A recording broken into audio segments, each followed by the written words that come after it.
దయగలిగిన మా కన్న తండ్రి, మొదటి దినముల మంచి తొలి పలుకులను మాకు వినిపించారు.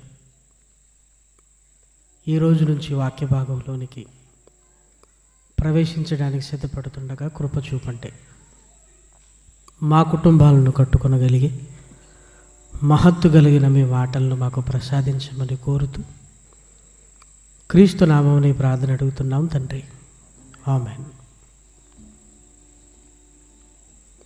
ప్రియమైన దేవుని వర్లారా,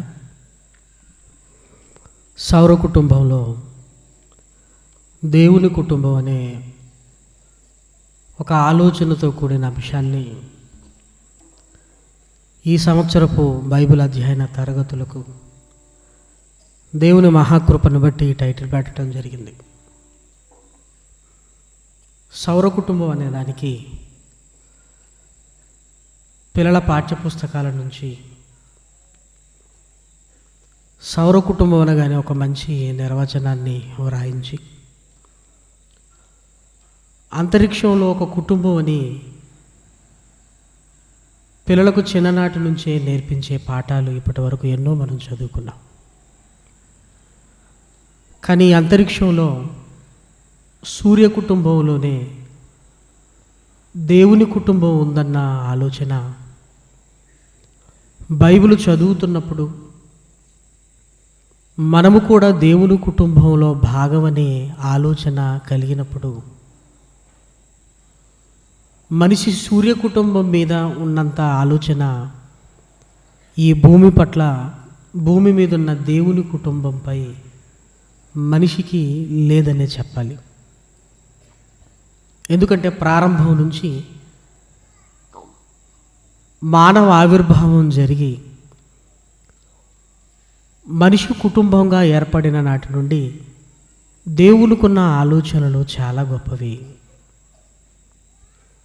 జగదుత్పత్తి ముందుకే దేవుడు ఒక ప్రణాళికను సిద్ధపరచుకొని ఆ ప్రణాళికలో ఒక కుటుంబంగా రాబోయే కోటాను కోట్ల మంది పిల్లలు తనకు ఉండాలని, ఈ కుటుంబానికి ఒక తండ్రిగా తాను ఉండాలని ఒక అందమైన ఆలోచనలతో దేవుడు ఈ విశ్వాన్ని రూపించినట్లుగా ఆయన సంకల్పంలోనికి ఒక్కసారి తొంగి చూస్తే మనకు అర్థమవుతుంది. దేవుని ఆలోచనలు ఎంత అందంగా ఉన్నాయో, ఈ ప్రకృతి ఒడిలోనికి మానవ ఆవిర్భావం, దేవుడు మనిషిని కన్న తరువాత కుటుంబాలుగా భూమి మీద మానవ జనాభా విస్తరించిన తర్వాత అందమైన ఆలోచనలన్నీ అతి భయంకరంగా మారిపోయి కుటుంబాలుగా దేవునికి చోటు లేని కుటుంబాలుగా ఈరోజు ప్రపంచవ్యాప్తంగా ఎన్నో కుటుంబాలను మనం చూస్తున్నాం. దేవునికి కలిగిన ప్రారంభపు ఆలోచన ఏంటి? ఆ ఆలోచన ఎందుకు దెబ్బతిన్నది? ఆ ఆలోచన దెబ్బతినటానికి కారకులు ఎవరు? ఈరోజు కుటుంబాలలో కష్టాలు, కన్నీళ్ళు, అవగాహన లోపాలు, ఒకరి భావాలు ఒకరు అర్థం చేసుకోకపోవడాలు, మొదటి వర్తమానంలో విన్నట్టుగా కుటుంబం అనగానే సమస్యల కుంపటిగా ఈరోజు మారింది. దేవుడు ప్రారంభంలో ఆయన ఆలోచన ఏంటి? ఎందుకు ఒక సమస్యల కుంపటిగా ఈరోజు కుటుంబాలు మారిపోయాయి? భర్త దేవుడి కొరకు బ్రతుకుతుంటే సహకరించని భార్యలు, కుటుంబాలు ఎంతోమంది ఉంటారు. ఒక భార్యగా దేవుడి కొరకు ఆలోచిస్తున్నప్పుడు, నువ్వు బ్రతుకుతున్నావు కదా, నా జోలికి ఎందుకు వస్తావు, నా మానంగా నన్ను బ్రతకనివ్వు అని భార్య దేవుడి కొరకు బ్రతుకుతున్నప్పుడు హేళన చేస్తూ దేవుళ్ళలోనికి రాని భర్తలు ఎన్నో కుటుంబాల్లో కనపడతాయి. తల్లిదండ్రులు దేవుడి కొరకు బ్రతుకుతున్నప్పుడు పిల్లలు దేవుడి కొరకు బ్రతకని కుటుంబాలు ఎన్నో కనపడుతుంటాయి. పిల్లలు దేవుడి కొరకు బ్రతుకుతూ తల్లిదండ్రులు దేవుడి కొరకు బ్రతకని కుటుంబాలు ఎన్నో కనపడుతుంటాయి. సమస్య ఏ రకంగా అయినా ఉండొచ్చు, కానీ ఏదో ఒక సమస్య మన కుటుంబాలని పట్టి పీడిస్తున్నట్టుగానే నిజంగా వాక్యాన్ని చదువుతున్నప్పుడు మనకు అర్థమవుతుంది. కొన్నిసార్లు మదన పడుతుంటాం ఒంటరిగా. ఎలా నా కుటుంబాన్ని ఎలా నేను దేవునిలోనికి తెచ్చుకోవాలి? దీనికి పరిష్కారం లేదా? నా కుటుంబాన్ని అంతా దేవునిలో నేను ఎలా కాపాడుకోవాలి? నా భర్తని ఎలా మార్చుకోవాలి? నా భార్యని ఎలా దేవుడు కొరకు నేను పనిచేస్తున్నప్పుడు సహకరించే విధంగా నా భార్యలో మార్పు రాదా? ఇక మా పిల్లల పరిస్థితి ఏంటి, పిల్లలు తల్లిదండ్రుల పరిస్థితులు ఏంటని నిజంగా మనం అందరం బాధపడుతున్న సందర్భాలే. ఇవన్నీ ఒక కుటుంబాన్ని గురించి చెప్తున్న మాటలు కాదు ప్రియమైన దేవుని పిల్లలారా. ప్రతి కుటుంబంలో ఏదో ఒక సమస్య. దేవుడు ప్రారంభంలో ఆయన కలలుగన్న కుటుంబాలు ఇవి కాదు అని మన కుటుంబాలలోనికి చూసుకున్నప్పుడు మనకే అర్థమవుతుంది. ఇక సమస్య ఎంత భయంకరంగా పరిణమించిందంటే చిన్న చిన్న కారణాలకు కుటుంబాలు విచ్ఛిన్నమైపోయే పరిస్థితులు ఈరోజు మన కళ్ళ ముందు కనపడుతుంటాయి. ఏమంటే ఈ చిన్న సమస్యకు మీరు విడిపోయారా అంటే అవునండి, సమస్య చిన్నగానే ప్రారంభమైందండి, కానీ ఆ తర్వాతే పెద్దదైంది. కుటుంబాలు దేవుడి కొరకు బ్రతకకపోవటం ఒక ఎత్తు అయితే, అసలు కుటుంబంగా ఉండకుండా విచ్ఛిన్నమైపోతున్న కుటుంబాలు ఈరోజు ఎన్నో ఉన్నాయి కుటుంబాలు. దేవుడు ప్రారంభంలో అనుకున్నదేంటి, ఈరోజు కుటుంబాల మధ్య జరుగుతున్నదేంటి? కొన్ని సమస్యలు ఆలోచిస్తున్నప్పుడు హృదయ విదారకంగా ఉంటుంది. ఒకరోజు ఫ్యామిలీ కౌన్సిలింగ్లో పనిచేసే అతను, ఇదిగో క్రైస్తవులు కూడా మా దగ్గరికి వస్తున్నారు, వాళ్ళకి ఏం చెప్పాలి? మీరేదో చెప్తారు కదా, ఆ క్యాసెట్లు ఏదన్నా ఉంటే మాకు పంపించు, ఆ క్యాసెట్లు వినమనన్నా చెప్పి మా దగ్గరికి రమ్మంటాం, మేమేం చెప్పగలం దేవుని మాటలు విన్నవారికి అని ఆశ్చర్యపోతున్నారు. అంటే కలిసి ఉండమని ఎవరో చెప్పవలసిన అవసరత ఈరోజు క్రైస్తవులకు ఏర్పడిందంటే ఈ 66 పుస్తకాలలో ఉంటున్న మాటలు సరిగా తెలియకపోవటం వల్ల ఈరోజు లోకంలో ఉన్నవాడు మంచి క్రైస్తవుడికి చెప్పవలసిన పరిస్థితి ఏర్పడింది. కాబట్టి కోటి సమస్యలతో కొలువు తీరిన ఈరోజు కుటుంబాలను కదిలిస్తే ఆ కుటుంబాలలో ఉంటున్న సమస్యలకు కొద్ది మేరకైనా పరిష్కారాన్ని సూచించటానికే ఈ మంచి మాటలను నిజంగా దేవుని ఆలోచనల మేరకు మీ ముందుకు తీసుకొని రావటం జరిగింది. ఎందుకంటే ప్రయత్నంలో తప్పు లేదు. నీ భార్య నీ మాట వినటం లేదు, వినటానికి నువ్వే ప్రయత్నం చేశావు? నువ్వు ఏ ప్రయత్నం చేయకుండానే వినటం లేదు అన్నప్పుడు ఆ సమస్య పెద్దదవుతుందేమో కానీ పరిష్కారం కాదు. సమస్య నీకు అర్థమైంది కదా, దాన్ని పరిష్కరించుకోవటానికి నువ్వేం చేశావు? పరిష్కరించుకోవటానికి బదులు మనం చేసేటివన్నీ సమస్య పెద్దది చేసుకోవటానికి మనం ప్రయత్నం చేస్తుంటాం. నా భర్త దేవునిలో లేడు, ఓకే, నీ భర్తను దేవునిలోనికి తీసుకుని రావటానికి నువ్వు ఏ ప్రయత్నం చేశావు?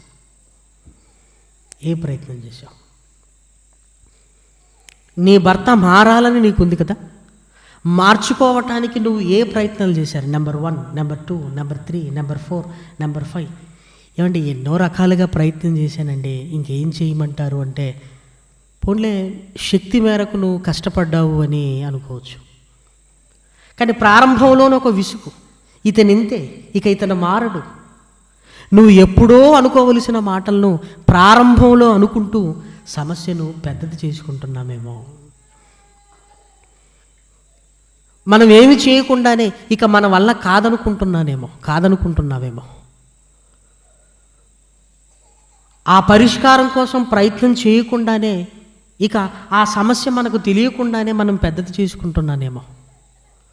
ఏమంటే ఈ కోణంలో దయచేసి ఆలోచించండి ప్రియమైన వారలారా. కొన్ని సంవత్సరాలు ప్రయత్నం చేసిన తర్వాత ఇంకా నన్ను ఏం చేయమంటారు అనేది వేరు, అసలు ప్రయత్నం చేయకుండానే, మార్పు కొరకు ప్రయత్నం చేయకుండానే సమస్య పెద్దది చేసుకోవటం అనేది కుటుంబాలు విచ్ఛిన్నం అవ్వటానికే కారణమవుతుంది. కాబట్టి దేవుని గ్రంథంలోనికి వెళ్ళి దేవుడు ఎలా ప్రయత్నం చేయమంటున్నాడు, కుటుంబం ఎలా ఉండాలని ప్రారంభంలో దేవుడు కోరుకున్నాడు. ఈ కుటుంబాల మధ్య చిచ్చు పెట్టి ఈ కుటుంబాలను విచ్ఛిన్నం చేసిన ఆ మాయగాడు ఎవరు?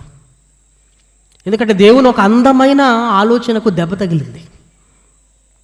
దేవుని ప్రారంభపు ఆలోచనలకు ఇదిగో గండి కొట్టినట్టుగా జరిగిపోయింది. ఒక కుటుంబంగా నా పిల్లలు నా కళ్ళ ముందు కలకలలాడుతుండాలనుకుంటున్న దేవుని ఆలోచన ఈరోజు మన కళ్ళ ముందే కళావిహీనమై ఎందుకు కనపడుతుంది? ఏదో జరిగినట్టుగా మీకు అనిపిస్తుందా? ఎక్కడో డిస్టర్బ్ అయిపోయింది, ఎవరో డిస్టర్బ్ చేశారు. దేవుని సంకల్పాన్ని దెబ్బతీయటానికి ఎవరో మనకు తెలియకుండానే కంకణం కట్టుకున్నట్లుగా మనకు అర్థమవుతుంది. లేకపోతే చిన్న చిన్నవి పెద్ద పెద్ద సమస్యలుగా మారిపోవటం ఏంటి? రెండవసారి ఆడపిల్ల పుట్టిందంట. ఫోన్ చేయగానే ఆ తండ్రి తన కూతుర్ని చూసుకోవడానికి రాలేదు. ఆ రోజు వెళ్ళిపోయిన ఆయన ఇప్పటికీ 15 సంవత్సరాలు రాలేదండి అని ఒక తల్లి చెబుతుంది. ఆ పుట్టిన కూతురు ఇంచుమించు 10th క్లాస్ ఇంటర్మీడియట్ చదువుతుందండి. పుట్టగానే వెళ్ళిపోయిన నాన్న ఇంతవరకు రాలేదు. చూశారు ఏమిటి అంత కఠినమైన నిర్ణయం తీసుకున్నాడేంటి? పుట్టగానే నువ్వు వెళ్ళిపోయావు కదా, ఆ పుట్టిన పాపను సాకి పెద్దది చేయటానికి ఆ తల్లి ఎంత కష్టపడిందో ఏమంటే ఒక్క క్షణం ఆలోచించగలిగితేనే నా బాధ్యత ఏంటి అని కనీసం గుర్తుకు రాలేదా? మనిషి ఇలా అయిపోయాడంటే అంత కఠినంగా ఎలా ఉండగలుగుతున్నాడు? ఒక రోజా 2 రోజుల ఇంచుమించు 15 సంవత్సరాలు అవుతుంది, ఇంకా రాలేదు. ఏమంటే నా భార్య నా పిల్లలు నా దగ్గర వదిలేసి వెళ్ళిపోయిందండి. వదిలేసి వెళ్ళిపోవటమా? ఎలా అంత కఠినంగా ఉండగలుగుతున్నారు అసలు? ఎలా? నీ పాప ఏడుపు నీకు జ్ఞాపకం రాదా? నీ పాప అమ్మాని పిలిచిన ఆ మాటలు నీ గుండెను తాకవా? వాళ్ళు ఎలా ఉన్నారన్న ఆలోచన రాదా? ఏంటంటే మనిషి ఎంత కఠినురాలైపోయారు. ఏడవగానే పరిగెత్తి హక్కున చేర్చిన అమ్మేనా తన పిల్లల్ని వదిలేసి వెళ్ళిపోయింది అన్న ఆ పిల్లల ముఖంలోనికి సూటిగా చూస్తున్నప్పుడు ఎందుకు ఆ తల్లి ఇంత కఠినురాలైపోయింది? ఆమెను ఇంత పాషాణ హృదయంగా ఎవరండి ఆమెను వలిచింది?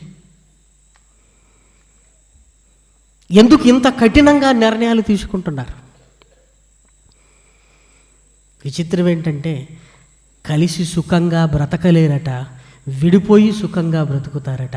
విడిపోవటంలో సుఖం ఉందని కోరుకుంటున్న సమాజాన్ని చూస్తుంటే నవ్వాలో ఏడవాలో అర్థం కావటం లేదు ప్రియమైన వారలారా. కలిసి సుఖంగా బ్రతకలేరట, విడిపోయి సుఖంగా బ్రతుకుతారట. విడిపోవటంలో సుఖం ఉందా? విడిపోవటంలో ఆనందం ఉందా? ఆనందం ఎక్కడుందో ఈరోజు మనిషికి అర్థం కాలేదు ప్రియమైన వారలారా.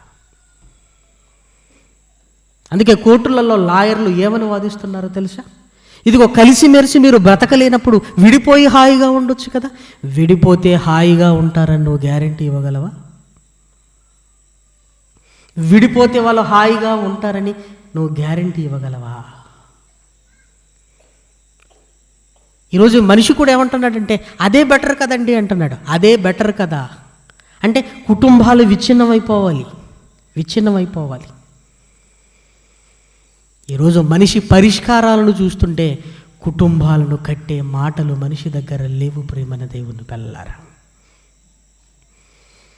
పెళ్ళిళ్ళు జరగడానికి గుడులను కట్టుకున్నాడు, విడాకులను తీసుకోవడానికి కోర్టులు కట్టుకున్నాడు. ఒకవైపు గుడి మెట్లు ఎక్కుతున్నాడు, మరొక వైపు కోర్టు మెట్లు ఎక్కడానికి కూడా ఆలస్యం ఏమీ చేయటం లేదు. ఆ బంధం ఏంటి? ఆ బంధం వెనకాల ఉంటున్న పరమార్థం ఏంటి? నీ కుటుంబం ఏంటి? నీ కుటుంబంలో ఉంటున్న ఆ ప్రేమ ఆప్యాయతలు నీకు తెలియదు. ఆ కుటుంబంలో దేవుడు నిన్ను ఎలా ఉండమంటున్నాడో, ఆ కుటుంబంలో నీ పాత్ర ఏంటో, ఆ అందమైన కుటుంబపు ఆలోచన నీకు లేదు గనుకనే ఇదిగో ఈరోజు కుటుంబాలు విచ్ఛిన్నం అవ్వటానికి మానవ ఆలోచనలు కారణమైపోయాయి ప్రియమైన వారలారా. అందుకే బైబిల్ గ్రంథంలోనికి వెళ్ళి ఒక్కసారి ప్రారంభం నుంచి దేవుని ఆలోచనలు ఒక్కసారి కదిలించగలిగితే ఏమండి, అందమైన ఆలోచనలతో ఒక కుటుంబానికి తండ్రిగా తానుండాలని, పిల్లలుగా మనమందరం ఉండాలని దేవుడు కలలుగన్న అపరూపమైన కోరిక ప్రారంభంలో తనకు పిల్లలు కావాలన్న కోరిక.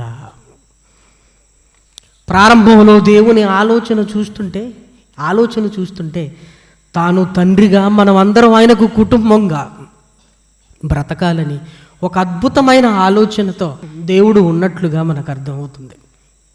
దయచేసి ఆ మాటలు చూడండి. కొరంథీలకు రాసిన మొదటి పత్రిక దేవుడు ప్రారంభంలో కోరుకుంటున్న ఆయన ఆలోచన మీరు చూడగలిగితే, క్షమించండి, 2వ పత్రిక 6వ అధ్యాయము 18 చివరి మాటను దయచేసి చూడండి. నేను వారిలో నివసించి సంచరించుతును, నేను వారి దేవుడనయ్యుందును,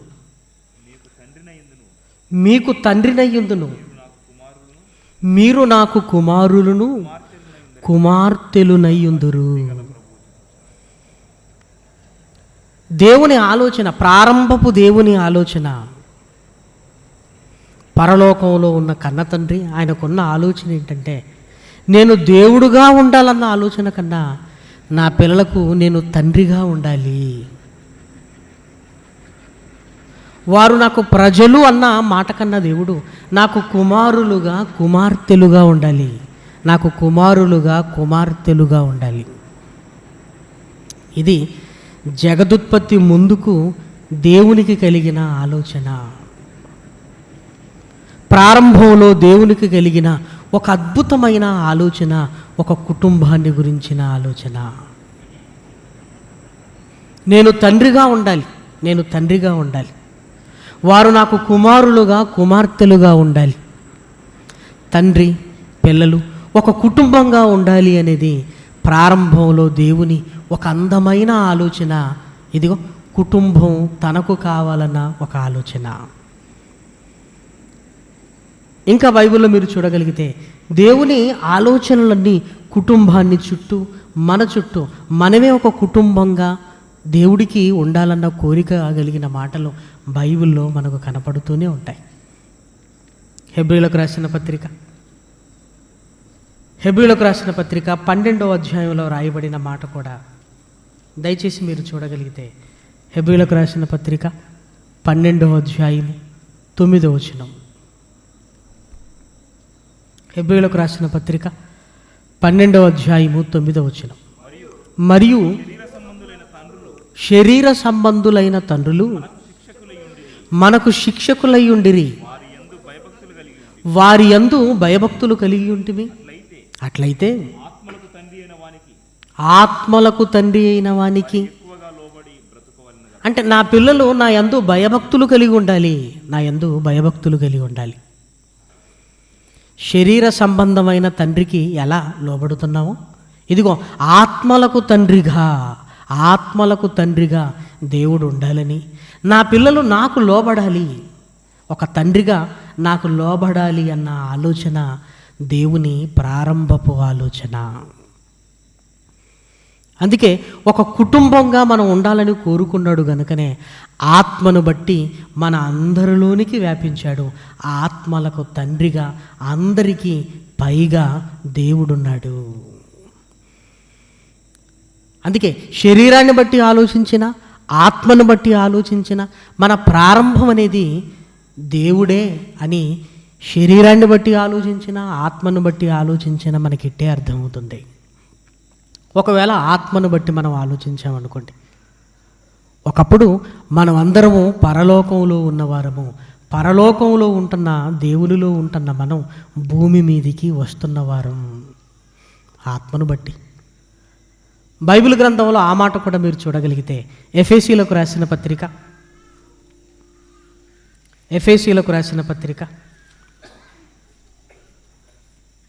4వ అధ్యాయము, ఎఫెసీలకు రాసిన పత్రిక 4వ అధ్యాయము 6వ వచనం చూడండి. అందరికీ తండ్రి అయిన దేవుడు ఒక్కడే, ఆయన అందరికీ పైగా ఉన్నవాడై అందరిలోనూ వ్యాపించి అందరిలో ఉన్నాడు. ఆత్మలకు తండ్రిగా మన అందరిలో ఉన్నాడు, అందరిలో వ్యాపించి ఉన్నాడు, అందరికీ పైగా ఉన్నాడు. అంటే ఆత్మను బట్టి మనం ఆలోచిస్తే పరలోకమందున్న తండ్రిలో నుంచి వచ్చిన వారు, ఆ తండ్రి గర్భవాసము నుంచి వచ్చిన ఆయన పిల్లలు. దేవుడు తన పిల్లలు అనే మక్కువ మన పట్ల ప్రదర్శించడానికి కూడా ఆయన గర్భం నుంచి మనం పుట్టిన వారమే. ఒకవేళ శరీరాన్ని బట్టి మనం ఆలోచించగలిగితే అపోస్తుల కార్యములు 17వ అధ్యాయం, 26వ వచనాన్ని కూడా మీరు చూడగలిగితే ఆదాము నుంచి మనం అందరము వచ్చినట్లుగా మనకు అక్కడ రాయబడిన మాట మనకు కనపడుతుంది. మరియు యావత్ భూమి మీద కాపురముండుటకు ఆయన ఒకని నుండి ప్రతి జాతి మనుషులను సృష్టించి, వారు ఒకవేళ మమ్మల్ని అందరినీ సృష్టించింది ఆ పరలోకమందున్న కన్న తండ్రి అని తెలుసుకోవాలి. ప్రారంభంలో ఆదాము గారిలో నుండి శరీరాలను తెచ్చుకున్న వారము మనము. ఆదాములో నుండి ఒకరి తర్వాత ఒకరు ఆయా తండ్రుల గర్భాల గుండా ఈ భూమి మీదికి వస్తున్న వారము. మరి ఆదాముకు శరీరాన్ని ఎవరిచ్చారు? ఆదాముకు తండ్రి ఎవరు? దేవుడే. ఆదాముకు శరీరాన్ని ఇచ్చింది ఎవరు? దేవుడే. ఆదాములో శరీరాన్నిచ్చి ఆదాము ద్వారా మనందరికీ శరీరాలను ఇస్తున్నది ఎవరు? దేవుడే. అంటే ఇటు శరీరాన్ని బట్టి మనం ఆలోచిస్తున్నా, ఆత్మను బట్టి ఆలోచిస్తున్నా, మన ప్రారంభం దేవుడు అని మనకు అర్థమవుతుంది. మన ప్రారంభం ఈ భూమి మీదికి మనం రావటానికి కారణము దేవుడు. ఎందుకు అంటే ఆయన తండ్రిగా ఉండాలి, మనమంతా ఆయనకు పిల్లలుగా ఉండాలి, ఒక కుటుంబంగా ఉండాలి అని దేవుడు కోరుకున్నాడు. ఒక తండ్రిగా ఉండాలి, నేను ఒక పెద్దగా ఉండాలి, నా పిల్లలు నా యందు భయభక్తులు కలిగి ఉండాలి అన్న ఆలోచనతోనే దేవుడు ఈ విశాల విశ్వాన్ని కలిగించాడు. అందులో తన కుటుంబాన్ని ఈ భూమి మీద రూపకల్పన చేశాడు. మనిషి చూపులు సౌర కుటుంబం మీద ఉన్నాయి. మనిషి పైకి చూస్తున్నాడు, కానీ పైనున్న దేవుడు కిందికి చూస్తున్నాడు. ఎందుకంటే నా కుటుంబం ఉంది ఈ భూమి మీద. పోనీ మనిషి చూపులు అంతరిక్షాన్ని చూసినా అంతరిక్షంలో కూడా ఒక అందమైన భావన మనకు కనపడుతుందండి. సూర్య, చంద్రులు, నక్షత్రాలు. సూర్యుడు భగభగమంటే మరి సూర్యకిరణాలతో తన కిరణాలను భూమి మీద ప్రసరింపజేసే మండుతున్న గోళం. సాయంకాలం కాగానే చల్లని వెన్నెలనిచ్చే చందమామ. కంటికి మిలమిల వెలిసే నక్షత్రాలు. మనిషికి ఇది బాగా నచ్చింది, అందుకే దానికి ఒక కుటుంబం అని పేరు పెట్టాడు. నిజంగా కుటుంబం అని అంటున్నాడు కనుక మనిషి ఆ కుటుంబపు వాతావరణాన్ని చూస్తే నిజంగా అందులో ఉంటున్న భావన మన కుటుంబాలలో దేవుడు చూడాలని కోరుకున్నాడు. ఒక తండ్రిగా సూర్యుని తలపించే విధంగా ఉండాలి అని, ఒక తల్లిగా చందమామను తలపించే చల్లని ప్రేమను పంచే విధంగా ఉండాలి. నక్షత్రాలే పిల్లలైతే, గ్రహాలు, ఉపగ్రహాలు, బంధువులు, స్నేహితులైతే ఒక అందమైన భావన మనకు కనపడుతుంది. అమ్మో నాన్న కోపగించుకుంటాడు, అమ్మ తన ప్రేమను పంచుతుంది.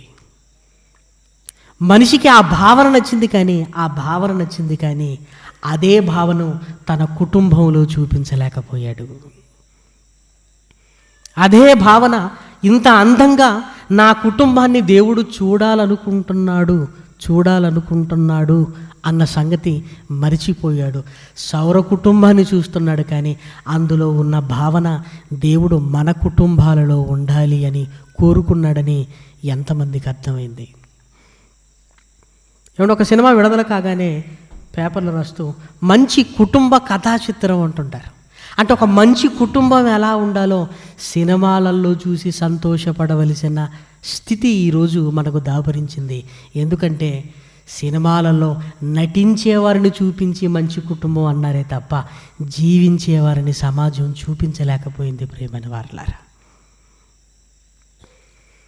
ఏమండి, ఈ కుటుంబం బాగుందండి అని సినిమాలలో చూసి సంతోషించే స్థితికి వచ్చింది. అంటే మనిషి నటించుకొని ఇది కుటుంబం అనుకుంటున్నాడే, కానీ ఆ కుటుంబపు విలువలు మన కుటుంబాలలో ఉండగలిగితే ఎంత బాగుంటుంది. దేవుడు అదే కోరుకున్నాడు, అదే కావాలని మనల్ని చూసుకోవడానికి ఇష్టపడుతున్నాడు. ప్రేమైన వారలారా, కాబట్టి సౌర కుటుంబంలో దేవుడు తన కుటుంబాన్ని ఈ భూమి మీద నిలుపుతూ తానొక తండ్రిగా ఒక అతిపెద్ద కుటుంబంగా ఉండాలని కోరుకున్నాడు. ఆ కుటుంబం ఆదాము ప్రారంభకుడుగా మొట్టమొదటిగా మట్టి నుంచి ఆదామును మలిచి ఆ తర్వాత అవ్వమ్మతో వివాహ బంధము ద్వారా స్థిరపరిచి కయ్యిని హేబేలుల మొదటి కుటుంబం అనేది ప్రారంభమైంది. అలా కుటుంబాలు విస్తరిస్తూ దేవుడు నెమ్మదిగా ఇశ్రాయేలు జనాంగాన్ని తన పిల్లలు, నేను వారికి తండ్రిగా నా పిల్లలంటే ఎలా ఉండాలో సమాజానికి చూపించాలనుకున్నాడు. ఇశ్రాయేలులంటే ఒకరు ఇద్దరు కాదు, సుమారు వాళ్ళు బయలుదేరే సమయానికి 6 లక్షల మంది కాల్బలం. నా పిల్లలు ఎంత బాగుంటారో చూపించాలని ఇశ్రాయేలును చూపించాలనుకున్నాడు. కానీ ఇశ్రాయేలీలు దేవుణ్ణి పక్కన పెట్టేశారు. ఇశ్రాయేలీలు ఒక తండ్రిగా దేవుణ్ణి స్వీకరించి ఒక అందమైన కుటుంబంగా ఉండాలన్న దేవుని కలలను ప్రారంభంలోనే వాళ్ళు కళ్ళలు చేసినట్టుగా మనకు కనపడుతుంది. నా పిల్లలు నా మాట వినాలి, నా యందు భయభక్తులు కలిగి ఉండాలి అని దేవుడు ఏదైతే కోరుకున్నాడో, ఏ జనాంగాన్ని అయితే ప్రపంచానికి చూపించి నా పిల్లలు ఎంత ఉత్తములో చూడండి అని తన పిల్లల ద్వారా తనకు ఘనత రావాలనుకున్నాడో, ఆ ప్రారంభపు దినాలలోనే ఇశ్రాయేలీలు ఇదిగో తండ్రిని అవమానించారు. ప్రియమైన దేవుని పిల్లలారా, ఒకసారి మీ బైబిల్ తెరిచి చూడగలిగితే మలాకీ గ్రంథంలో రాయబడిన మాటను దయచేసి చూడండి. మలాకీ గ్రంథము మొదటి అధ్యాయము 6వ వచనం. కుమారుడు తన తండ్రిని గణపరుచును గదా, దాసుడు తన యజమానుని గణపరుచును గదా, నా నామమును నిర్లక్ష్యపెట్టు యాజకులారా, నేను తండ్రినైతే నాకు రావలసిన ఘనత ఏమాయను? నేను తండ్రిని అయితే అంటున్నాడు ఏంటంటే, తండ్రిగా ఉండాలనే కదా ఎంత కష్టపడింది. నేను యజమానుడు అయితే అంటున్నాడేంటి? చూసారా, నేను తండ్రిని కదా అన్న కదా. నేను తండ్రినైతే నాకు రావలసిన ఘనత ఏది? ఒక కుటుంబంలో తండ్రి డిస్టర్బ్ అయితే కుటుంబం అంతా డిస్టర్బ్ అయిపోతుంది. ప్రియమైన వారలారా, ఒక కుటుంబంలో ఒక తండ్రి డిస్టర్బ్ అయ్యాడు అనుకోండి, కుటుంబం అంతా విచ్ఛిన్నం అయిపోతుంది. ప్రియమైన వారలారా, ప్రారంభంలో పరలోకమందున్న కన్న తండ్రి ఇదిగో నేను తండ్రినైతే అంటున్నాడు. ఏంటండి, నేను తండ్రినైతే. ఒరే, నాన్నగా నన్ను గౌరవిస్తున్నావా నువ్వు అని ఒక తండ్రి కొడుకును అడగవలసిన పరిస్థితి ఏర్పడిందంటే తారుమారైపోయిందన్నమాట. నా పిల్లలు నా యందు భయభక్తులు కలిగి ఉండాలి, నేను తండ్రిగా ఉండాలి, వారు నాకు లోబడాలని ఎన్నో ఆలోచనలు కదా దేవుడికి ప్రారంభంలో కలిగింది. నేను శిక్షిస్తే నా పిల్లలు పడాలి, నేను తండ్రిని కదా.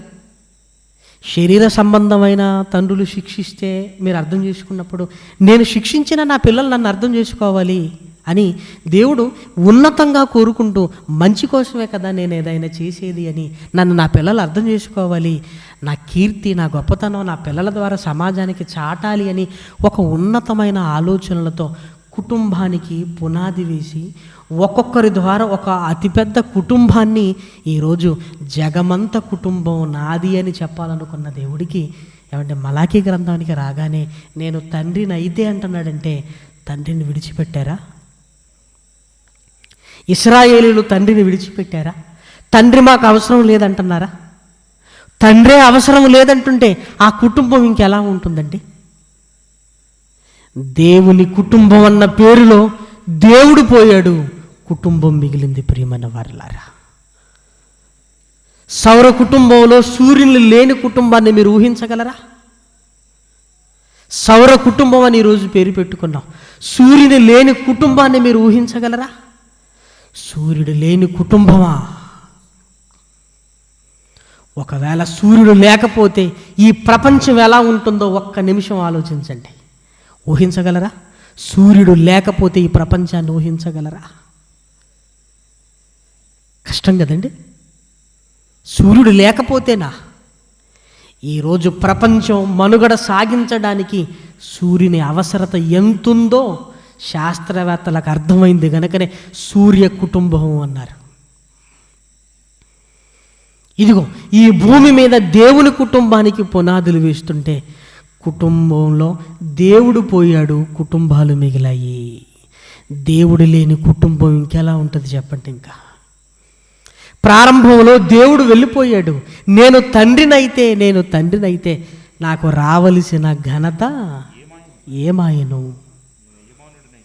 నేను యజమానుడనైతే నాకు భయపడువాడు ఎక్కడ ఉన్నాడు? నాకు భయపడువాడు ఎక్కడ ఉన్నాడు? తండ్రికి ఇవ్వవలసిన స్థానం మనిషి ఇవ్వలేదు. ప్రియమైన దేవుని పిల్లలారా, దేవుడు బాధతో చెబుతున్న మాటలు. ఇదిగో సముద్రము పొంగి తరంగములు దాటలేకుండా వచ్చినప్పుడు ఇసుకను నేను పెట్టాను కదా, నాకు మీరు భయపడరా అని అడుగుతున్నాడేంటి ఆయన? నాకు మీరు భయపడరా? నేను తండ్రిని కదా. చూసారా? ఇర్మియా గ్రంథము 5వ అధ్యాయము 22వ వచనం. ఇర్మియా గ్రంథము 5వ అధ్యాయము 22వ వచనం. సముద్రము దాటలేకుండునట్లును దాని తరంగములు ఎంత పొర్లినను అవి ప్రబలలేకయు ఎంత ఘోషించినను దాని దాటలేక ఉండునట్లును నిత్య నిర్ణయము చేత దానికి ఇసుకని సరిహద్దుగా నియమించిన. ఏమంటే దేవుడు తనకు మనం భయపడాలని చెబుతూ తాను చేసిన ఒక కార్యాన్ని గురించి చెబుతున్నాడేంటి? అది చేసిన నాకు మీరు భయపడరా అంటే దేవునికి భయపడాలంటే ఆయన చేసింది ఏదో ఒకటి చెప్పవలసిన పరిస్థితి ఏర్పడిందా? నా సన్నిధిని మీరు వణుకరా? నేను ఏం చేశానంటే అంటున్నాడు. అంటే ఆయనకు భయపడాలంటే ఆయన చేసింది ఒకటి చెప్పాలా? చెబితే కానీ భయపడవా? లేదంటే చెప్పినా భయపడవా? దేవుని కుటుంబంలో దేవుడు పోయాడు. ప్రియమైన దేవుని పిల్లలారా, కుటుంబం ఒంటరిగా మిగిలిపోయింది. ఇశ్రాయేలీయులను దేవుడు ఎంత గొప్పగా చూపించాలనుకున్నాడో ఇదిగో వారు దేవుడిలో నుంచి వెళ్ళిపోయారు. ఆ కుటుంబాల మధ్య దేవుడు లేడు. దేవుడు లేని పిల్లలు ఎలా తయారవుతారో ఆలోచించండి. ఇంకా సూర్య కుటుంబంలో సూర్యుడు లేని ప్రపంచాన్ని ఊహించడం ఎంత కష్టమో, ఇదిగో ఈ భూమి మీద దేవుని కుటుంబంలో దేవుడు లేని కుటుంబాలను కూడా ఊహించటం చాలా కష్టము. ప్రియమైన దేవుని పిల్లలారా, అందుకే ఇశ్రాయేలు గురించి చాలా బాధపడ్డాడు. మనందరికీ తెలుసు. ఆకాశమా ఆలకించుము, భూమి చెవియొగ్గుము. నా పిల్లలను పెంచి నేను గొప్పవారినిగా చేసి తిని వారు నా మీద తిరగబడి ఉన్నారు అని ఒకనాడు ఇశ్రాయేలీల లక్షణాలను గురించి ఆ క్రింది వచనాలలో చెబుతున్న ఒక్కొక్క మాట చూస్తుంటే దేవుడు లేని కుటుంబాలు ఎలా అస్తవ్యస్తంగా మారిపోతుందో కింద రాయబడిందండి. యెషయా గ్రంథం 1వ అధ్యాయం 2వ వచనం నుండి. యెహోవా మాటలాడుచున్నాడు, ఆకాశమా ఆలకించు, భూమి చెవియొగ్గుము. నేను పిల్లలను పెంచి గొప్పవారినిగా చేసి తిని, వారు నా మీద తిరుగుబడి ఉన్నారు. ఎద్దు తన కామందు నెరుగును, గాడిద సొంతవాన్ని దొడ్డి తెలుసుకొనును. ఇశ్రాయేలులకు తెలివి లేదు, నా జనులు యోచింపరు. పాపిష్టి జనమా, దోషభరితమైన ప్రజలారా, దుష్ట సంతానమా, చెరుపు చేయు పిల్లలారా, మీకు శ్రమ. నన్నే వద్దనుకున్నారు మీరు, నన్నే వద్దనుకున్నారు. ఏమండి, నా పిల్లలందరూ నా కొరకు బ్రతకాలని జగమంత కుటుంబం నాది అని దేవుడు కోరుకుంటే, ఏమండి, విచ్ఛిన్నం చేసి దేవుణ్ణి దూరం చేసి చివరికి ఏ సామెత మనుషుల నోట్లో మిగిలిపోయేలా ఈరోజు ఉందో తెలుసా? చిన్న కుటుంబము చింతలేని కుటుంబం. అది దేవుని కాన్సెప్ట్ కాదండి. అందరూ నా కుటుంబం, నా పిల్లలు ఐక్యమత్యంగా, నా పిల్లలు నాకు లోబడాలి. ఇదిగో ప్రపంచమంతా నా కుటుంబం అని దేవుడంటే, ఈరోజు ఇదిగో మీరు కలిసి ఉండటం చాలా కష్టం, విడిపోవటం బెటర్. వాళ్ళు మీరు కలిసి ఉండటం చాలా కష్టం, ఎప్పటికైనా విడిపోవలసిందే కదా, అది బెటర్. ఇలా ముక్కలైపోయి ఒకప్పుడు ఉమ్మడి కుటుంబాలు, ఈరోజు ఉమ్మడి కుటుంబాలు లేవు. కనీసం కుటుంబం అయినా కుటుంబంగా ఉంటుందంటే ఆ ఉన్న భార్యాభర్తల్లో ఇద్దరట విడిపోతేనట హాయిగా ఉంటారట, కలిసి ఉంటే మాత్రం కొట్టుకుంటూ ఉంటారట. ఏంటంటే ఇదంతా ఎందుకు జరిగింది? దేవుని కుటుంబంలో దేవుడు పోయాడు, ఇక కుటుంబాలు విచ్ఛిన్నమైపోయి ఈ చివరికి ఇదిగో చిన్న కుటుంబమే బెటర్ అనే కాన్సెప్ట్లోనికి ఈరోజు వెళ్ళిపోయారు ప్రేమన దేవుని పిల్లలారా. కానీ దేవుడు నాకు కోటాను కోట్ల మంది పిల్లలు కావాలన్న ఆయన కోరిక చూస్తుంటే ఆయనకి చిన్న కుటుంబం కాదండి, ఆయనకి ఇదిగో కొన్ని కోట్ల మంది పిల్లలు కలిగిన కుటుంబం కావాలి ప్రేమన వారులారా. కొన్ని లక్షల మంది కలిగిన ఇశ్రాయేలును నా పిల్లలు అనుకుంటాం. కొన్ని లక్షల మంది కావాలి ఆయనకి, కొన్ని కోట్ల మంది పిల్లలు కలిగిన కుటుంబం కావాలి. కుటుంబాలలో నుంచి దేవుణ్ణి దూరం చేసింది ఎవరు? ఈరోజు కుటుంబాలను ఇలా దేవునికి ఎదురు తిరిగేటట్టుగా మలిచింది ఎవరు అని ఆలోచించగలిగితే, యేసుక్రీస్తు భూమి మీదకి వచ్చిన తర్వాత అసలు రహస్యాన్ని మాట్లాడుతూ ఆయన అన్న ఒక్క మాట ఈ రాత్రి మనం బాగా ఆలోచించాలి. యోహాను సువార్త 8వ అధ్యాయం, యోహాను సువార్త 8వ అధ్యాయం, యోహాను సువార్త 8వ అధ్యాయంలో మహనీయుడైన యేసుక్రీస్తు మాట్లాడుతున్న మాటను చూడండి. 44వ వచనము, మీరు మీ తండ్రి యగు అపవాది సంబంధులు, మీరు మీ తండ్రి దురాశలు నెరవేర్చగోరుచున్నారు. ఆది నుండి వాడు నరహంతకుడు, సత్యమందు నిలిచినవాడు కాదు. వాని యందు సత్యమే లేదు. వాడు అబద్ధమాడునప్పుడు తన స్వభావమును అనుసరించి మాటలాడును.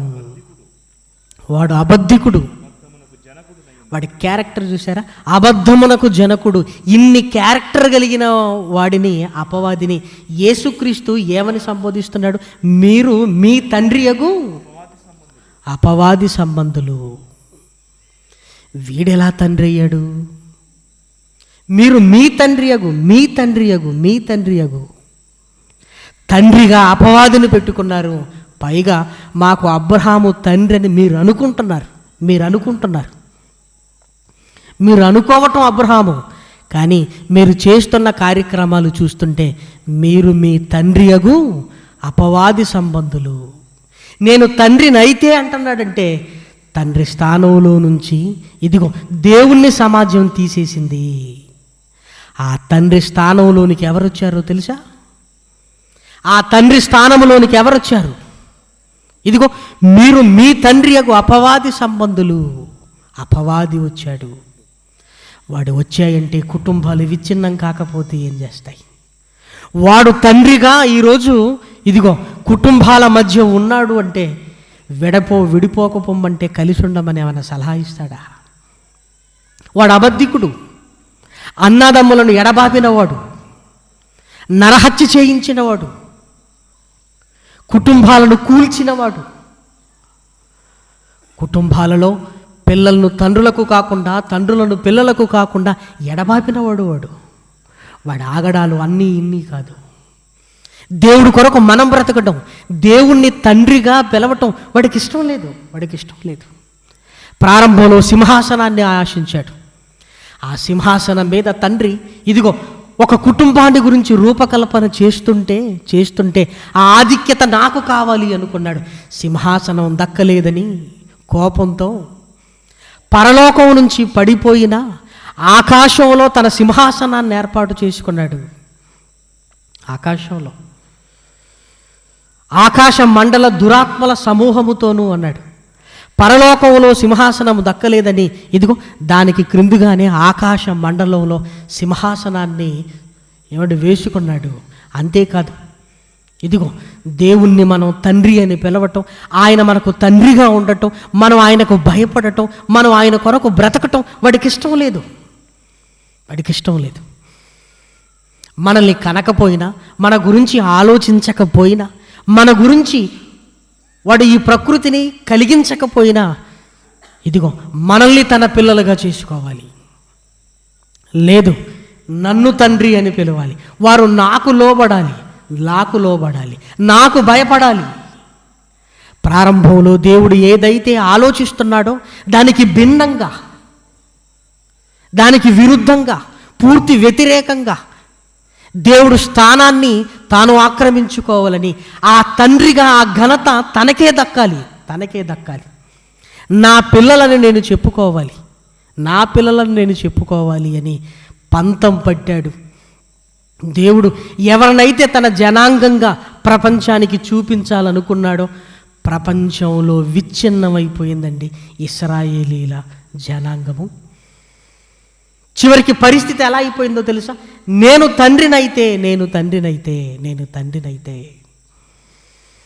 దేవుడు మాట్లాడుతున్న మాటలు ఆలోచిస్తుంటే చాలా బాధకరంగా ఉంటాయండి. కన్యక తన ఆభరణములను మరుచునా అన్నాడు. ఎందుకు? ఇశ్రాయేలులు లెక్కలేనంత కాలం నన్ను మర్చిపోయారు. ఏమంటే ఆ ఎగ్జాంపుల్ ఎప్పుడైనా ఆలోచించారా? కన్యక ఆభరణములు మరుచునా అంటున్నాడు. ఇశ్రాయేలులకు ఆభరణం లాంటి నన్ను మర్చిపోయారు. నన్ను పక్కన పెట్టారు. నేను చేసినవన్నీ జ్ఞాపకం చేసుకోవటం లేదు. తండ్రిగా ఆయనకున్న స్థానం ఏంటి చెప్పండి? తండ్రిగా ఆయనకున్న ఆధిక్యత ఏంటి చెప్పండి? అందుకే నేను తండ్రినైతే, ఇన్ని రోజులు అనుకుంటున్నాను అసలు మీ దృష్టిలో నేను తండ్రినైతే నాకు రావలసిన ఘనత ఏది అని అడుక్కున్నట్టుగా లేదండి ఆ మాట. తండ్రిని చూసే విధానం అదేనా? తన కష్టాన్ని చెప్పుకున్నాడు. తనకు మనం కావాలని వ్రాయించుకున్నాడు. నేనున్నానని ధైర్యాన్ని ఇచ్చాడు, భరోసా ఇచ్చాడు. నేను మీకు తోడై ఉన్నానన్నాడు. ఎన్ని మాటలండి బైబిల్లో! ఇన్ని మాటల ఆదరణతో కూడిన ఆ కన్న తండ్రినే సమాజం పక్కన పెట్టింది. ప్రియమైన దేవుని పిల్లలారా, మీరు మీ తండ్రి యగు సౌర కుటుంబంలో దేవుని కుటుంబం ఉండవలసింది పోయి దేవుని కుటుంబం ఈ రోజు ఉందంటే, దేవుని కుటుంబం అయితే ఇన్ని సమస్యల కుంపటిలాగా ఎందుకు మారిపోద్దండి? ఎందుకు మారుతుంది? అందరికీ పైగా దేవుడు ఉండాలని కోరుకున్నాడు. కానీ అందరికీ పైగా ఎవరున్నారో మనందరికీ తెలుసు. అందరిలో దేవుడు ఉండాలనుకున్నాడు. అందరిలో దేవుడు భావాలు ఉన్నాయా? ఉంటే నీ భార్యను ఎందుకు క్షమించలేకపోయావయ్యా? నీ భర్తను ఎందుకు అర్థం చేసుకోలేకపోయావు? దేవుని భావన నీలో లేదు. ఆ భావాలే నీలో ఉంటే నీ భార్యను నువ్వు అర్థం చేసుకోలేకపోయావా? నీ భర్తను నువ్వు అర్థం చేసుకోలేకపోయావా?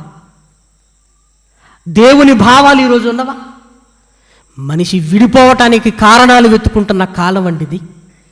కలిసి ఉండటానికి ఒక్క జ్ఞాపకం లేదా? కలిసి ఉండటానికి ఈ 20, 30, 10, 5 సంవత్సరాలలో ఒక్క తీపి జ్ఞాపకం లేదా? కలిసి ఉండటానికి ఉన్న జ్ఞాపకాలన్నీ తుడిచిపెట్టుకొని విడిపోవటానికి కారణాలు వెతుక్కుంటున్నారంటే నీకు తండ్రి ఎవరు? దేవుని కుటుంబమేనా? నీది దేవుని కుటుంబమేనా? ఆయన తండ్రిగా ఉన్నాడా? ఆయన తండ్రిగా ఉన్నాడా? ఆయనకు కుమార్తెవా నువ్వు ఉన్నావా? ఆయన తండ్రిగా ఉంటే ఇలాంటి ఆలోచనలు నీకు రావు. ఆయన తండ్రిగా ఉంటే దేవుడి కొరకు బ్రతకాలన్న ఆలోచనతో దేవుని భావాలతో నువ్వు ఉంటావు. దేవుని భావాలతో నువ్వు ఉంటావు. యేసుక్రీస్తు మాట్లాడిన మాట ఎప్పుడో ఎవరిని గురించో దయచేసి అనుకోకండి ప్రియమైన దేవుని పిల్లలారా. మీరు మీ తండ్రి యగు అపవాది సంబంధులు. వాడిలో నుంచి వచ్చినవే మనలో కనపడుతున్నప్పుడు, వాడి లక్షణాలే మనలో కనపడుతున్నప్పుడు నీ తండ్రి దేవుడేనా? నీ తండ్రికి భయపడుతున్నావా? నీ తండ్రికి నువ్వు భయపడుతున్నావా? లోబడుతున్నావా? నీ తండ్రి కొరకు బ్రతకాలన్న ఆలోచన ఉందా? నీ వలన నీ తండ్రికి ఘనత రావాలనుకుంటున్నావా? అలాగైతే నీ కుటుంబం ఇలా తయారవుదే. అలాగైతే నీ కుటుంబం ఉన్నతంగా దేవుడి కొరకు వర్ధిల్లాలి. ఎవరిని కదిలించినా మాది తప్పు కాదు, వాళ్ళది తప్పు. నీ తప్పు ఎప్పుడు తెలుసుకుంటావయ్యా? ఇక నువ్వు ఎవరిని కదిలించి చూడండి, ఏమండి సమస్యకు కారణం నాదేనండి అన్న దగ్గర నుంచి ఎవరు ప్రారంభించరు ప్రియమైన దేవుని పిల్లలారా. ఏమండి మన తప్పు మనం తెలుసుకోనంత వరకు ఎదుటివారి తప్పు కూడా వారికి కూడా నువ్వు అర్థం చేయించలేవు. పట్టుదలను పెంచుకున్నామే తప్ప పట్టు విడుపుగా ఉండి మన తప్పును మనం తెలుసుకునే స్థితిలోనికి మనం రాలేదు ప్రియమైన వారలారా. ప్రతిసారి ఎదుటి వారిని నిందించడానికి అలవాటు పడ్డామే తప్ప ఒక్కసారి నిదానించి అసలు ఏం జరిగింది అని ఆలోచించగలిగితే ఏమండి ఒక మంచి కుటుంబానికి పునాది పడదంటారా? ఈరోజు చూడండి ప్రపంచంలో కుటుంబాలు విచ్ఛిన్నమైపోవటానికి అపవాది కారణము కాదంటారా? అపవాది ఆలోచనలు కారణం కాదంటారా? ఇదిగో నువ్వు విడిపోతేనే హాయిగా ఉంటావు. ఇది దేవుని ఆలోచన అంటారా? సాతాను ప్రేరేపణ కాదా? ఇదిగో నువ్వు భరించలేవు, నీ వల్ల కాదు, నువ్వు భరించలేవు, నువ్వేదో అనుకుంటున్నావు. ఇది సాతాను ప్రేరేపణ కాదంటారా? దేవుని ఆలోచనలో ఉండగలిగితే, దేవుడే నీకు తండ్రిగా ఉండగలిగితే, ఆయనకు నువ్వు లోబడగలిగితే ఆయన మాటలు వింటున్నవారు కుటుంబాన్ని సరిదిద్దుకోగలిగిన ఉన్నతమైన మాటలు బైబిల్లో కనపడుతున్నప్పుడు నెమ్మదిగా వెళ్ళి సరిదిద్దుకుంటారు ప్రియమైన దేవుని పిల్లలారా. తండ్రి స్థానంలోనికి అపవాది వచ్చాడు, దయ్యం వచ్చాడు, సాతానుడు వచ్చి దేవుని కుటుంబాన్ని చిన్నాభిన్నం చేశాడు. ఇదిగో మనం దేవునికి కాకుండా, దేవుడు మన దగ్గరికి రాకుండా ఇదిగో ఎడబాపాడు ప్రియమైన దేవుని పిల్లలారా, ఎడబాపాడు. అందుకే మీరు మీ తండ్రి యగు అపవాది సంబంధులు, వాడి దురాశలు, వాడు మంచివాడైతే కదా మంచి ఆలోచనలు మనకు రావటానికి. ప్రారంభంలో దేవుని ఆలోచనకు గండి కొట్టాడు. దేవుడు అపరూపమైన సంకల్పానికి ఇదిగో సమస్యలు తీసుకొని పెట్టాడు. కుటుంబం అనే ఒక అందమైన భావనను ఎంత భయంకరంగా చేశాడో చూసావా? కుటుంబంలో ఉన్న ఆనందాన్ని ఆవిరి చేశాడు. ఇదిగో నువ్వు కుటుంబంతో నీ వల్ల కాదు, నువ్వు ఏగలేవు, నువ్వు భరించలేవు. చూసారా ఎలాంటి మాటలు ఈరోజు మనుషులు మాట్లాడుకుంటున్నారు? చూసారా? ఆలోచించండి ప్రియమైన దేవుని పిల్లలారా, ఆలోచించండి. దేవుని కుటుంబం అనుకుంటున్నాం, కానీ దేవుడు తండ్రిగా లేకపోతే కుటుంబాలుగానే మిగిలిపోయాయి. కానీ దేవుని కుటుంబం అని పేరు పెట్టుకున్నామే తప్ప దేవుడును తండ్రిగా కలిగిన కుటుంబాలు ప్రపంచంలో ఎన్నున్నవి చెప్పండి ప్రియమైన దేవుని పిల్లలారా. ఒకవేళ దేవుణ్ణే నీ తండ్రిగా పెట్టగలిగితే భర్తగా నీ బాధ్యత ఏంటో నీకు అర్థమవుతుంది.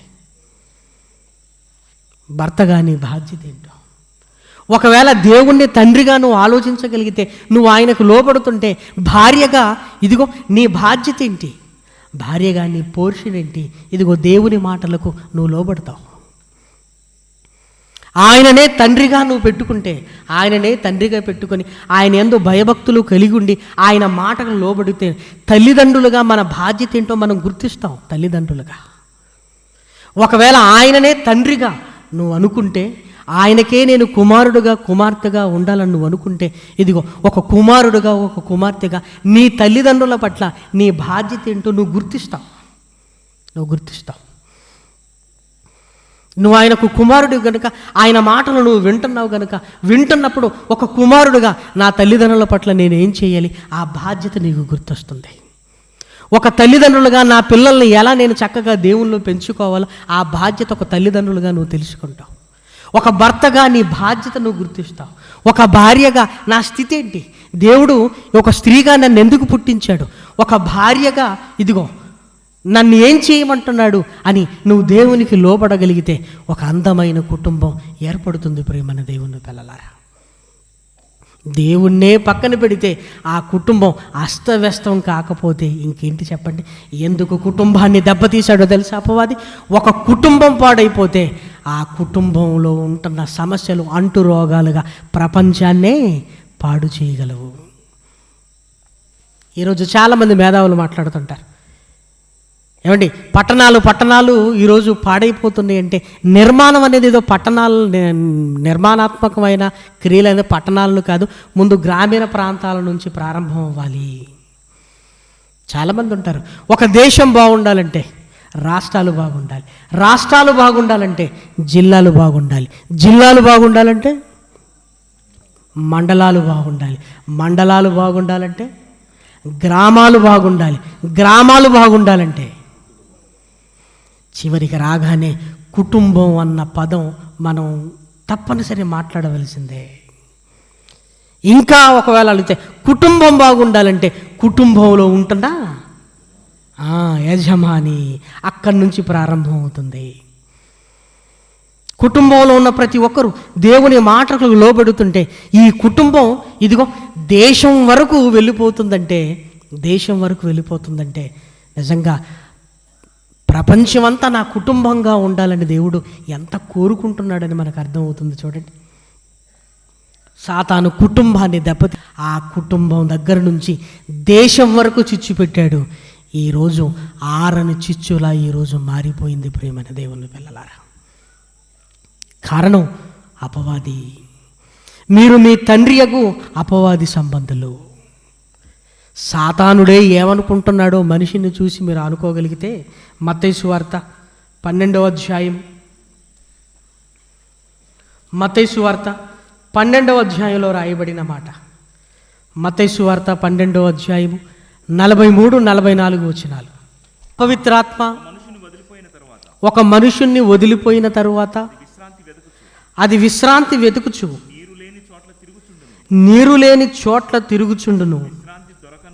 విశ్రాంతి దొరకనందున నేను వదిలి వచ్చిన నా ఇంటికి తిరిగి వెళ్ళుదుననుకుని వచ్చి, నేను వదిలి వచ్చిన నా ఇల్లు ఆ ఇంటికి యజమానుని నేనే, నా ఇల్లు ఆ ఇంటికి ఓనర్ను నేనే.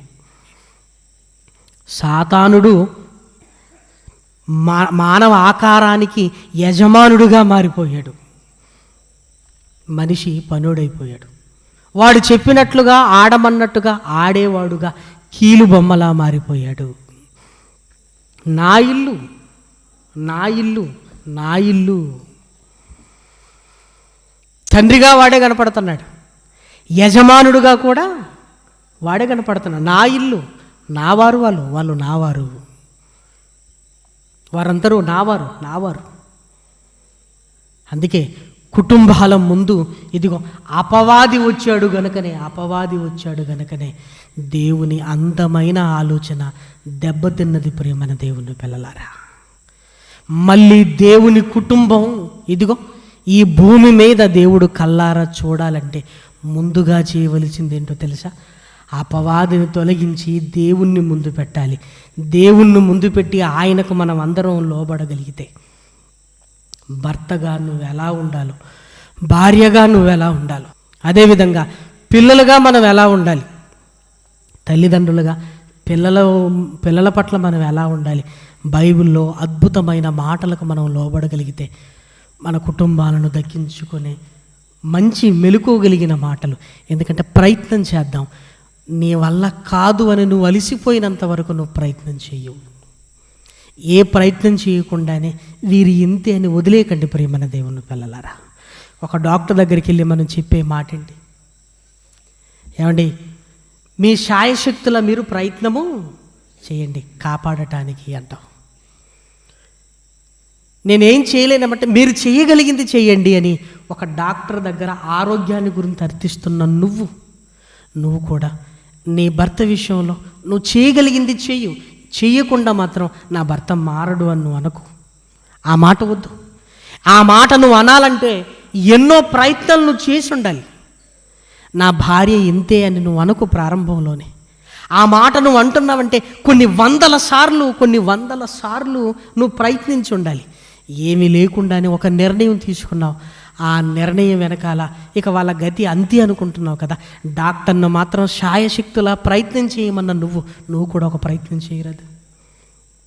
నువ్వు కూడా ఒక ప్రయత్నం చెయ్యి. నువ్వు కూడా నీ వాళ్ళని కాపాడుకోవటానికి ఆలోచించు. నీ పిల్లల్ని కాపాడుకోవడానికి ప్రయత్నం చేయి. పిల్లలారా, మీరు దేవుణ్ణి ముందు తెలుసుకుంటే మీ తల్లిదండ్రులను కాపాడుకోవటానికి ప్రయత్నం చేయి. శాయశక్తులా ప్రయత్నం చేయి. ఆ ప్రయత్నాలు ఎలా ఉండాలో, ఆ ప్రయత్నాలలో ఎలా సఫలీకృతం మనం అవుతామో, ఏమండి, మిగిలిన 4 రోజులు అద్భుతమైన పాఠాలతో కూడిన మాటలే. ఒక భర్తగా నువ్వేం చేయాలి, ఒక స్త్రీగా ఒక కుటుంబంలో నీ పాత్ర ఏంటి, తల్లిదండ్రులుగా నీ బాధ్యత ఏంటి, పిల్లలుగా మన కర్తవ్యం ఏంటి, ఈ 4 రోజులు 4 పాఠాలు మనం వినబోతున్నాము. ఈ 4 రోజులు 4 పాఠాలు. ఒక్కొక్కరు కుటుంబంలో ఒక్కొక్క సమస్య ఉండొచ్చు. ఆ సమస్యను పరిష్కరించుకోవటానికి ఇదిగో ప్రేరణ పొందుకొని ఇక్కడి నుంచి వెళ్ళాలి. మన కుటుంబాలను మనం దక్కించుకోవాలి. మన కుటుంబాలలో ఉన్నవారిని మనం సంపాదించుకోవాలి. దేవుడు ఏ రకంగా ప్రయత్నం చేయమన్నాడో అన్నీ చేద్దాం. అన్నీ చేసిన తర్వాత కూడా ఒకవేళ ఇంకా దక్కలేదనుకున్నప్పుడు అది వేరే విషయం. కానీ ఆ ప్రయత్నం లేకుండానే ఎందుకు నిరుత్సాహపడాలి? మనది దేవుని కుటుంబం. దేవుడే నీకు తండ్రిగా ఉంటే నువ్వు ఆయనకు లోబడతావు. నువ్వు ఆయనకు లోబడుతున్నప్పుడు ఇదిగో దేవుని మాటలు నీకు అర్థమైతే నీ బాధ్యతలను నువ్వు చక్కగా నిర్వర్తిస్తుంటే ఖచ్చితంగా ఎదుటివారిలో మార్పును తీసుకుని రాగలం ప్రియమైన దేవుని పిల్లలారా. కాబట్టి కుటుంబాలను కట్టే ఈ మాటలు అనేక కుటుంబాలకు ప్రయోజనకరంగా ఉండాలి అని క్రైస్తవ కుటుంబాలుగా ఇదిగో ప్రపంచానికి ఆదర్శం ఒక కుటుంబం అయితే ఇదిగో మనం మన పక్క కుటుంబానికి ఆదర్శంగా ఉంటే చాలు. ఏమండి, ప్రపంచానికి ఆదర్శంగా నువ్వే ఉండాలన్నంత ఉన్నతంగా కాదు, మన పక్క కుటుంబానికి మనం ఆదర్శంగా ఉండగలిగితే అదే ప్రపంచానికి పాకుతుంది. అందుకే చిరు ప్రయత్నాలు చేయకుండానే ఇక ఏదో విసిగిపోయినట్టుగా వేసరిపోయినట్టుగా ఎందుకు అలాంటి ఆలోచనతో ఉండాలి? మన వాళ్ళని ఎలాగైనా మనం దక్కించుకోవాలి ప్రియమైన వారులారా. మన వారిని ఎలాగైనా ఈ రక్షణలోనికి తీసుకొని రావాలి. ఒక డాక్టర్ దగ్గరికి వెళ్ళి బ్రతిమలాడుతున్న నువ్వు చచ్చిపోతాడని బ్రతిమలాడుతున్నావు కదా. కానీ నువ్వు ఈ ప్రయత్నం చేయకపోతే నరకానికి వెళ్ళిపోతారు. ఆ నరకాన్ని జ్ఞాపకం చేసుకుంటే ఎంత బ్రతిమిలాడినా పర్వాలేదు ప్రియమైన దేవుని పిల్లలారా. నువ్వు చావకుండా బ్రతికుండటానికి బ్రతిమిలాడుతున్నావు. కానీ నరకానికి వెళ్లకుండా వాళ్ళని కాపాడుకోవలసిన బాధ్యత కూడా మన మీద ఉన్నది ప్రియమైన దేవుని పిల్లలారా. ఒక్కొక్కరి దగ్గర ఒక్కొక్క సమస్య ఉండొచ్చు. ఆ సమస్యకు బైబిల్లో ఉంటున్న మంచి పరిష్కారాలను చూపించడానికే ఈ సౌర కుటుంబంలో దేవుని కుటుంబం అనే అద్భుతమైన ఆలోచన. అందుకే దేవుని కుటుంబంలో ముందు దేవుడు ఉండాలి. ఆ దేవుణ్ణి పక్కన పెడితే వచ్చి చేరేవాడు దయ్యం. ఆ దయ్యం వచ్చి కూర్చుందంటే కుటుంబాలన్నీ ఇలానే ఉంటాయి. ఆ కుటుంబంలో దేవుడు ముందుంటే ఆ కుటుంబాలు ఎలా ఉంటాయో, ఆ కుటుంబంలో మన బాధ్యతలు ఏంటో, ఒక భర్తగా, ఒక భార్యగా, ఒక తల్లిదండ్రులుగా, ఒక పిల్లలుగా మన బాధ్యతలు ఏంటో రేపటి నుంచి ఒక్కొక్క సందర్భాన్ని మాట్లాడుకుందాం. దయచేసి ఈ మాటలను మనసులో పెట్టండి. యేసుక్రీస్తు మాట్లాడిన అద్భుతమైన మాట, ఇదిగో మీరు మీ తండ్రి అన్నాడు, మీ తండ్రి అన్నాడు. అక్కడ జరిగింది ప్రపంచానికి ఎంత శాపంగా మారిందో ఆలోచించండి ప్రియమైన వారలారా. అందుకే ఆ మహనీయుడైన యేసు చెప్పిన అద్భుతమైన మాటలు బైబిల్లో 66 పుస్తకాలలో రాయబడిన మాటలను రేపటి నుంచి జాగ్రత్తగా మనం ఆలోచించుకుంటూ ముందుకు వెళ్ళగలిగితే మన సమస్యకి ఏదైనా చిన్న పరిష్కారం దొరుకుతుందేమో, దేవుడు ఏదైనా దారి చూపిస్తాడేమో. ఒకవేళ ఈ మాటల వల్లే మన కుటుంబంలో మార్పు వస్తే నీ కుటుంబంలో ఉంటున్న ఆనందం దానికి సరిహద్దులంటూ ఉండవు ప్రియమైన దేవుని పిల్లలారా. అందుకే ఈ సౌర కుటుంబంలో దేవుని కుటుంబం అనే ఈ అద్భుతమైన ఈ 5 రోజుల సభలో మరి మొదటి రోజును ముగించుకుందాం. రేపటి దినము మిగిలిన భాగాలను మాట్లాడుకుందాం. ప్రార్థన చేసుకుందాం. దయగలిగిన మా కన్న తండ్రి, మీకు వందనములు నాయన. కేవలం మీ ఉన్నతమైన ఆలోచన వల్ల నాయన మా కుటుంబాలను సరిదిద్దుకోగలిగే మంచి మాటలను నాయన మీరు వినిపించమని మిమ్మల్ని బ్రతిమలాడుకుంటున్నాం. ఈ మాటల వల్ల నాయన కొన్ని కుటుంబాలు కట్టబడిన ఎంతో ఆదర్శమైన కుటుంబాలుగా నాయన ఆ ప్రాంతాలలో మీ పిల్లలు మీకోసం బ్రతుకుతారు. ఈ మాటల కొరకు కొన్ని 100 కిలోమీటర్లు బయలుదేరినైనా ప్రయాణం చేసి ఖర్చు పెట్టుకున్న ఆయన మీ పిల్లలు వచ్చారు. చెప్పబడుతున్న ప్రతి మాట మీ పిల్లలకు ఆశీర్వాదకరంగా మలచమని కోరుతూ, దీని కొరకు కష్టపడుతున్న మీ పిల్లలందరినీ పేరు పేరు వరుసన జ్ఞాపకం చేసుకోమని బ్రతిమలాడుతూ, రేపటి దినము కూడా మీ ఉన్నతమైన మాటల కొరకు మీ సహాయాన్ని మెండుగా మాకు అందించమని బ్రతిమలాడుకుంటూ, కూడి వచ్చిన మీ పిల్లలను, వారికి ఆరోగ్యాలను, వారికి కలిగిన సమస్తాన్ని ఈ 5 దినములు నాయన మీ కరుణ కలిగిన హస్తాల క్రిందనైనా మీ పిల్లలమైన మేమందరం మంచి మాటలు విని ఉత్సాహభరితంగా ఇక్కడి నుంచి వెళ్ళడానికి కృప చేయండి. మరి క్యాంపస్ నుంచి మమ్మల్ని ప్రోత్సహిస్తున్న మరి ఈ క్యాంపస్ అధినేతను నాయన సహకరిస్తున్న మీ పిల్లలను కూడా కృపతో జ్ఞాపకం చేసుకోండి. వారికి మంచి ఆరోగ్యాన్ని ప్రసాదించండి. మంచి మనసు ఇచ్చినందుకు మీకు వందనములు చెల్లిస్తాం. రేపటి దిన కార్యక్రమాలన్నింటిలో కూడా మాకు తోడుగా ఉండమని మిమ్మల్ని కోరుకుంటూ క్రీస్తు నామమున ఈ ప్రార్థన అడుగుతున్నాం తండ్రి. ఆమేన్.